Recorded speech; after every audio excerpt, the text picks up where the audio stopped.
Алдагы сәламебез Иске Кулатка районы Кирюшкина авылына юллана. Бүген үзенең матур 45 яшьлек юбилеен Монголова Руфия Шамиловна каршылый.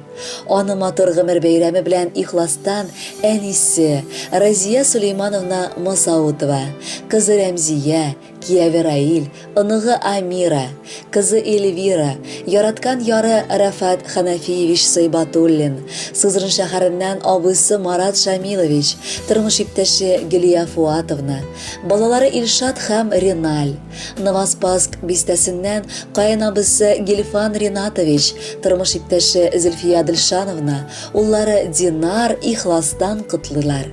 Кадерле без. Юбилей дигәннәре төрле була. Тик 45 яшьлек юбилейда хатын-кызларны пешкән җимеш белән тиңлиләр. Бушка түгел бу тиңләү.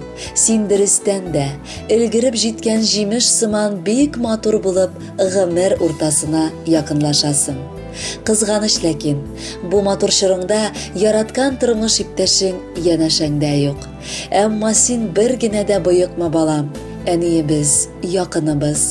Күпме генә авыр икәнен белсәк тә, балаларың, оныгың өчен алга таба карап яшәргә тырыш.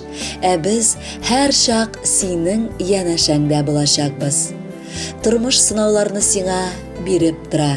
Сабырлыкны синнән күп сорый. Сабыр ит син, балабыз, һәм югалып калма. Сабыр кеше һич тә хур булмый. Матур юбилеең белән котлап, сиңа ихлас күңелдән бәхет, тазалык, саулык һәм гомер озынлыгы телибез. Безнең белән бергә янәшә булып, матур яшиек әле. Гомер юлын узган чакта, адашмаска әгәр теләсәң, авыр чакта, үтә авыр чакта, ни эшләргә әгәр белмәсәң, туганыңны искә төшер дә син, кычкыр безгә давыл аркылы. Без килербез, чөнки туганнар без, арабызга сыймас ат кылы. Куллар кулда булсын, йөрәкләрдә бер учактан чыксын ялкыннар. Бер учакны кабызганнар гына мәңге туган була якыннар. Туган көнең белән котлап, бәхетле бул син дибез. Ак бәхетләр һәм уңышлар, тик шатлыклар телибез. Кадерле Руфия Шамиловна, бар хыялларыгызның да чынга ашуын теләп, юбилеегыз белән котлыйбыз һәм бүләккә җыр юллыйбыз.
яшем рәхәт